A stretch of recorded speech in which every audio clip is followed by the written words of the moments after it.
Alright, this is Rune Cluster. I'm Deacon. And I'm Josh.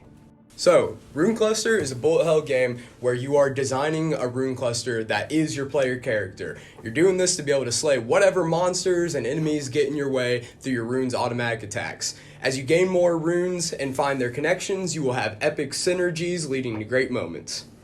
So our USPs. Our main USP here is choosing a rune cluster and being able to design it and make your player character. Making the ultimate magical reactions and synergies from your rune and cluster changes, and adding in the strategic elements of this rune handling into the simple chaotic action gameplay of bullet hells, with having a unique movement system of rotating the formations. Okay, so next we're going to go into our gameplay web, and we're taking most of our rune abilities from 20 Minutes Till Dawn and Hades. And then our core gameplay is taking mostly from Vampire Survivors as well as 20 Minutes Till Dawn. And then the mini-boss and level design will be coming from Isaac and Enter the Gungeon. And the upgrade system is coming from Vampire Survivors. So for the core gameplay, the second to second will be moving. And then also pretty much second to second will be dodging and attacking enemies. And then minute to minute will be earning items and changing your rune cluster to how you want it to be. And then the final narrative goal is taking back the kingdom. For the core gameplay loop, you're going to be entering a level, and then you're going to be moving around, dodging and killing these enemies, and then from these enemies there's going to be a percentage chance for them to drop buffs for your runes. When you kill a mini-boss or level boss, they will drop you a rune, and then you'll go into a rune handling system where you're going to be updating your rune cluster. For these roguelite elements, there are three main ones that are different from other roguelites that we would like to cover. The first one is that after a run, you're going to be earning currency, and then you'll be able to put that currency towards buying new formations that you'll be able to use in the next runs. At the end of each run, you will be able to take 3 runes that you had earned throughout that run, and then you'll be able to take to the next run. And then the enemies, instead of dropping XP, they're going to be dropping buffs that you'll be able to apply to your runes. So, our runes. Our runes are separated into 3 main categories, or classes: melee, ranged, and support. Melee being close combat attacks, some area of effect attacks happening around that specific rune. Ranged attacks are going to be things going off like arrows, magic laser beams, and then support. Support being regeneration of your runes, shields, summoning things like that. Our runes are defined by some variables like the damage that it does if it's an attack rune, how much health it has, what is the cooldown of its ability, does it have range, and what is the range of its ability. So as you progress through the game, you're going to be getting larger rune formations, allowing you to have more runes and complexifying the amount of synergies and connections from each rune to each rune, sort of upgrading your player character as you go through the game. So here you can see a mock-up of what this Rune Management screen would look like. It would present the formation that you are currently using and the current layout of what runes you have in what spots. And then it will show the stats, of course, what the rune ability is, and then also how many more runes you can get at that specific time.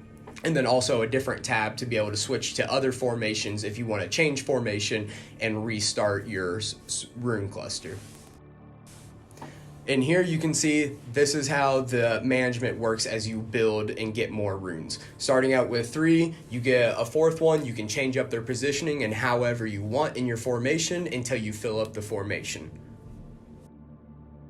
So, the setting of Rune Cluster. Rune Cluster is set in a high fantasy world where you were once the great heir to a great kingdom, and that kingdom has now been stolen away from you and your family. Now you are reborn as a powerful lich, and you are seeking to retake what was rightfully yours.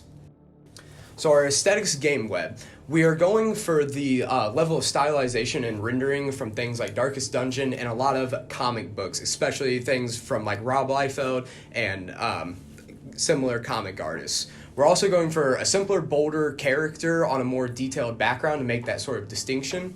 Our world setting is being heavily influenced from World of Warcraft and Lord of the Rings, the high fantasy of World of Warcraft, and sort of the idea from Lord of the Rings where the orcs are taking over, but it's you trying to take back your kingdom.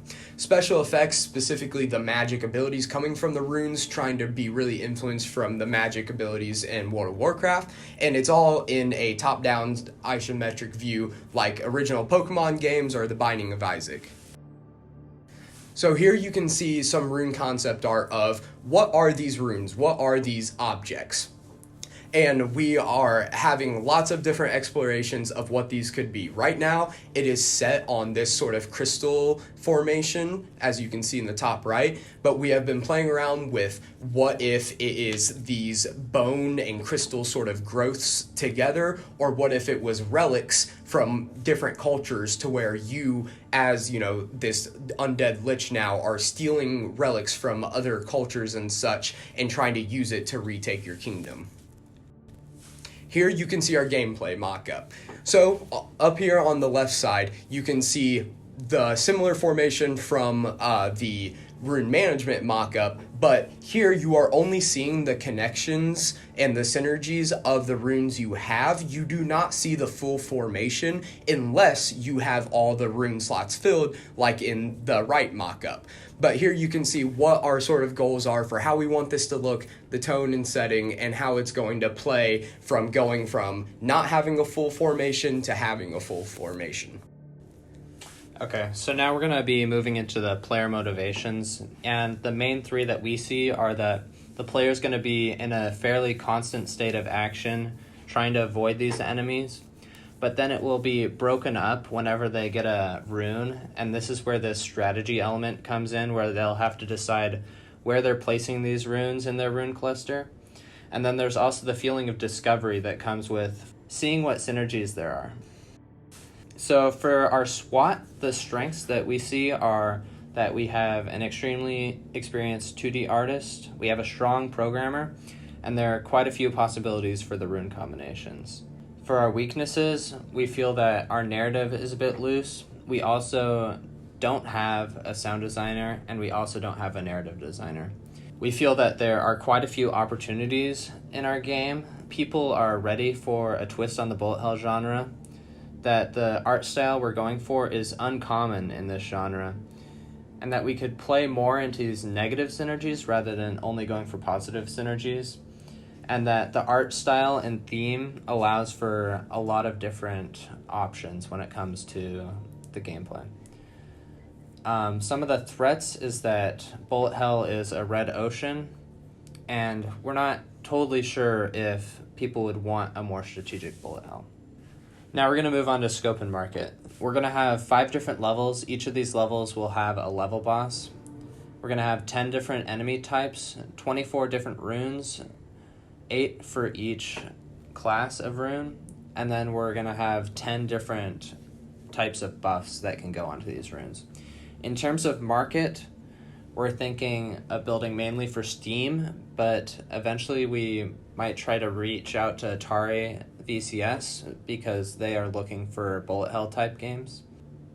Our audience are people that enjoy strategy as well as action. We would also like to credit Darkest Dungeon for the background art that we used in this presentation. Thank you for listening.